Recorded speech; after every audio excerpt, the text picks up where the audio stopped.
আসসালামু আলাইকুম everyone, welcome my blog rabbit agro. বরাবরের মতো আমি এমডি আসাদ হাজির হয়েছি নতুন একটি আপডেট ব্লগ নিয়ে। সো বেশি কথা না বাড়িয়ে চলে যায় মূল ব্লগে। শুরুতে দেখা যাচ্ছে আমাদের অ্যান্থিলিনা ও ময়ূরী। অ্যান্থিলিনা কিন্তু নতুন জায়গায় ভালোই ম্যাচিং খেয়ে গেছে। ও কিন্তু এই জায়গাটাতে ভালো থাকতেছে দেখা যাইতেছে আগের জায়গার তুলনায়, এবং ময়ূরীও সেম তেমনই। মূলত আমাদের এই সেটআপটাতে থাকতো কোয়েল পাখিগুলা, যেহেতু কোয়েল পাখির সংখ্যা এখন বেড়ে গেছে, হাট থেকে সেদিন আরও 3টা যুক্ত করছি, সে কারণে কিন্তু আমাদের ছোট জায়গাটাতে আর ওদের রাখা যাবে না।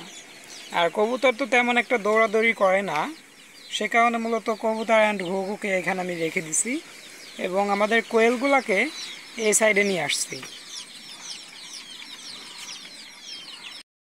জায়গাটা ওদের খুবই কিন্তু পছন্দ হয়েছে, বোঝা যায়। ইভিন আমরা যেদিন নিয়ে আসছি ওদের সেদিন কিন্তু 3টা ডিম পাড়ছে আমাদের 3টা কোয়েলেই।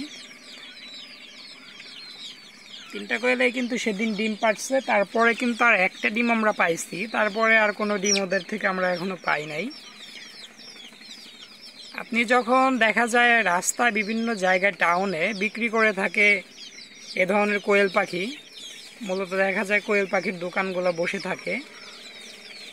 সে কোয়েল পাখিগুলো কিন্তু খামারের রিজেক্ট পাখি, যেগুলো ডিম পাড়া শেষ, সে পাখিগুলোই মূলত বিক্রি করে থাকে। এগুলোও কিন্তু তেমন জেনেই কিন্তু আমরা নিয়ে আসছি, কেননা ডিম পাড়া শেষ হলেও খামারের যদি লস হয় আমাদের কিন্তু লস হবে না, কেননা আমরা তো শখের বসে এদের পালবো, সে কারণে আমাদের লস হবে না। আর খামারির যেহেতু লাভ পাওয়া দরকার বা তার একটা বিজনেস এটা, সে কারণে কিন্তু তার লস হবে। আমরা কিন্তু সেগুলো ভেবেই নিয়ে আসছি ওদের। আর এদের কিন্তু এদিকের লোমগুলা কিন্তু ছিল না পিঠের উপরে, এবং ওয়েটটাও কিন্তু খুবই কম ছিল। এখন কিন্তু আবার বাড়তেছে, অনেকটাই ওয়েট হয়েছে, আমি ধরে দেখি না, এখন দেখলাম।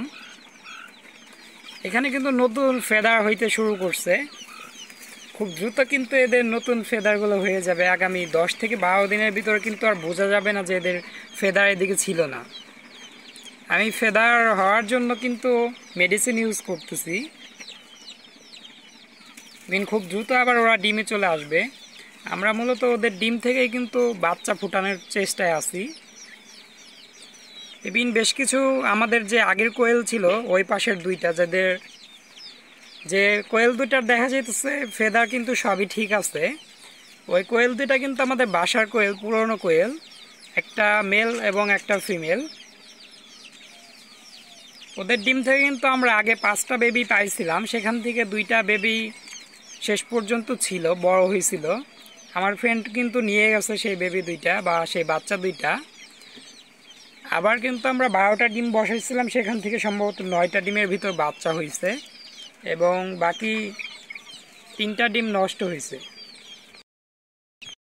3টা ডিম থেকে কিন্তু আমরা বাচ্চা পাবো না, রিজেক্ট বের হয়েছে। এবং এখান থেকেও কিন্তু আমরা আশা করতে পারি অনেকটা বীজ ডিম পাবো, যেহেতু 4টা মেয়ে কোয়েল এবং মাত্র একটা ছেলে কোয়েল আছে। প্রতি একটা ছেলের জন্য কিন্তু 6টা মেয়ে কোয়েল দিলেও বীজ ডিম পাওয়া যায়, সেখানে কিন্তু আমাদের মাত্র 4টা মেয়ের সঙ্গে একটা ছেলে কোয়েল আমরা রেখে দিছি। আর এখানে আমরা কিছু সরিষার ফল দিছি, আমাদের এদিকে ফল বলে, অন্য অন্য জেলায় হয়তো অন্য কিছু বলতে পারে। এগুলো দেওয়ার কারণ হচ্ছে ওরা যে পায়খানা করবে বা টয়লেট করবে সেগুলা কিন্তু এখানে মিলে যাবে, ওদের পায়ে ভরবে না।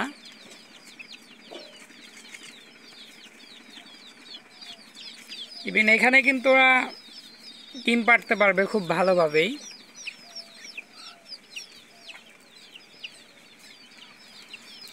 ইভিন আমাদের নিচে আছে কিছু দেশি মুরগির বাচ্চা।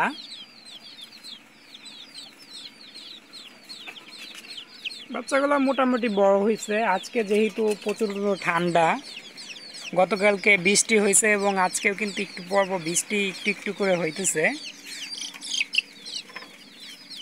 আমাদের এই বাচ্চাগুলা আজকে ঠান্ডায় একটু দুর্বল দেখা যাইতেছে। গায়ে বাচ্চা সম্ভবত আমাদের এই নিচে আছে। কিছু বাচ্চা আমি লক্ষ্য করলাম আমাদের ঘরের বাইরে হাঁটতেছে। ওই তো দেখা যাইতেছে এখানে কিছু আছে। বাইরে অনেক বাচ্চা এখনো আছে, ওদের ভিতরে নিয়ে আসতে হবে।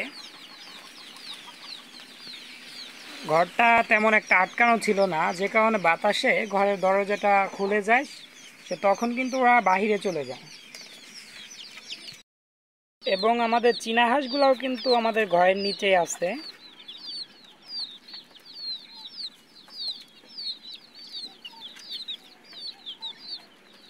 দুইটা হাঁসই কিন্তু নিচে আছে। এবং দুঃখের বিষয় সেটা হচ্ছে আমাদের চীনা হাঁসটা কিন্তু আনম্যাচুইড, যে ছেলে চীনা হাঁসটা ও কিন্তু এখন ম্যাচুইড হয় নাই। আর আমাদের মেয়ে চীনা হাঁসটা তো ফুল ম্যাচুইড হয়েছে, বোঝা যাইতেছে। এবারও আমরা সম্ভবত বীজ ডিম ওদের থেকে পাবো না, যেহেতু আমাদের ছেলে চীনা হাঁসটা এখনো ম্যাচুইড হয় নাই।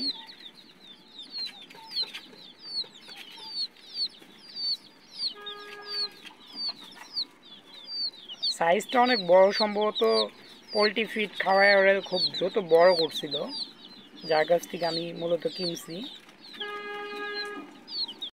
যাই হোক, এবার না পেলে তার পরের বারে কিন্তু আমরা ওদের থেকে বীজ ডিম পাবো, আশা করা যায়। আমি চাইতেছি আমাদের মেয়ে চীনা হাঁসটা ডিমগুলা কিছুদিন পরে পারুক।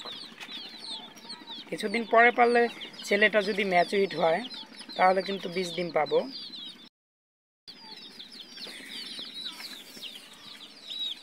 এবং আমাদের খরগোশগুলা এখানে আছে,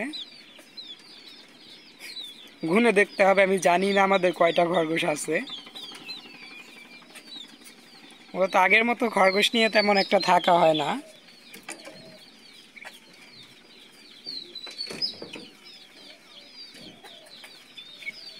আগে যেমন খরগোশ নিয়ে অনেক কাজ করা হতো, তেমনটা কিন্তু কাজ এখন আর করা হয় না। 6টা আছে উপরে, নিচে আছে সম্ভবত 2টা। হ্যাঁ, 2টা। টোটালি আমাদের 8টা খরগোশ এখন। তার ভিতরে কিন্তু আমাদের মেয়ে 3টা খরগোশ বাচ্চা দেবে, এবং এই পাশের খরগোশটা খুব দ্রুত বাচ্চা দেবে। গতকালকে কিন্তু আমরা এই খরগোশটাকে যুক্ত করছি আমাদের র্যাবিট পরিবারে, যেহেতু রাত্রে নিয়ে আসা হয়েছে নাফিস ভাইয়ের কাছ থেকে, সে কারণে আর দেখানো হয় নাই। এবং আমাদের দেশি মুরগিগুলাও কিন্তু প্রায় ম্যাচুইড হতে শুরু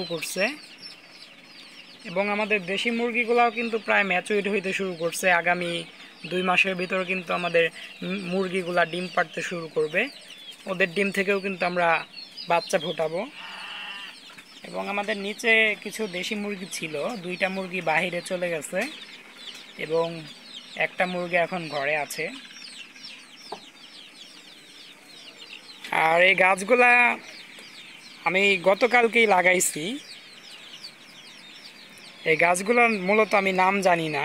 আমাদের বাসার আশেপাশে দেখা যায় ছায়া জায়গায় কিন্তু হয়, মূলত ছায়ায় হওয়ার ফলে আমি কিন্তু এখানে এনে দিছি, কেননা আমাদের এখানে তো রোদ দেওয়া সম্ভব না বা রোদ লাগে না। ছায়ায় এরা যেহেতু সারভাইভ করতে পারে, এখানে ওরা সারভাইভ করতে পারবে।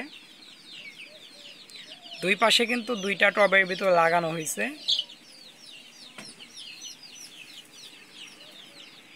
গাছগুলো আমার কাছে অনেকটা ভালো লাগছে বিধায় কিন্তু আমি নিয়ে আসছি। আরও কিছু গাছ আমি লাগানোর চেষ্টা করব, যেগুলো ছায়াযুক্ত জায়গায় সারভাইভ করতে পারে বা বেঁচে থাকতে পারে। একটু আমাদের ইনকিউবেটর ওইদিকে চলে যাই। আমাদের ফ্রিজে কিছু ডিম আছে মুরগির, এগুলো কিন্তু বীজ ডিম না, বিধায় কিন্তু আমি বসাতে পারবো না ইনকিউবেটরে। এবং এই পাশে কিছু কোয়েলের ডিম আছে, যেগুলো আমাদের নতুন কোয়েলগুলো পারছে। মূলত এইগুলো থেকে আমরা বাচ্চা পাবো না দেখে কিন্তু আমরা ইনকিউবেটরে দিতে পারি নাই, কেননা যেখান থেকে আমরা কোয়েলগুলো আনছি বা যে খামারে ছিল সেখানে কিন্তু কোনো ছেলে পাখি ছিল না, সব কিন্তু মেয়ে পাখি। শুধু ডিম উৎপাদনের জন্যই সে খামারে কোয়েলগুলো রেখে দিছিল বা কোয়েলগুলো রাখতো। এখানে মূলত আমাদের ডিমগুলো বসানো হয়েছে। এখান থেকে আমরা বাচ্চা পাবো। আমাদের প্রায় ডিমগুলাতেই কিন্তু বাচ্চা ধরছে, কোয়েলের ডিমগুলাতেও এবং মুরগির ডিমগুলাতেও কিন্তু বাচ্চা ধরে গেছে। মাত্র 5 দিনের মাঝেই কিন্তু আমরা বুঝতে পারি বাচ্চা ধরছে কিনা। 4 দিনের ভিতরেই কিন্তু একটু একটু বোঝা যায়, 5 দিন থেকে 6 দিনের ভিতর ক্লিয়ার কিন্তু বোঝা যায় ডিমের ভিতর বাচ্চা ধরছে কিনা। আমি 5 দিনের সময় কিন্তু পরীক্ষা করছি, যেদিন 5 দিন হয়েছে সেদিনই আমাদের সব ডিমের ভিতরে কিন্তু বাচ্চা হয়ে গেছে, এবং যে ডিমগুলোতে আমাদের বাচ্চা হয় নাই সেগুলো কিন্তু আমরা সরিয়ে দিছি। সো আজকের ব্লগটি আমার এই পর্যন্তই, দেখা হবে পরবর্তী নতুন কোনো আপডেট ব্লগে।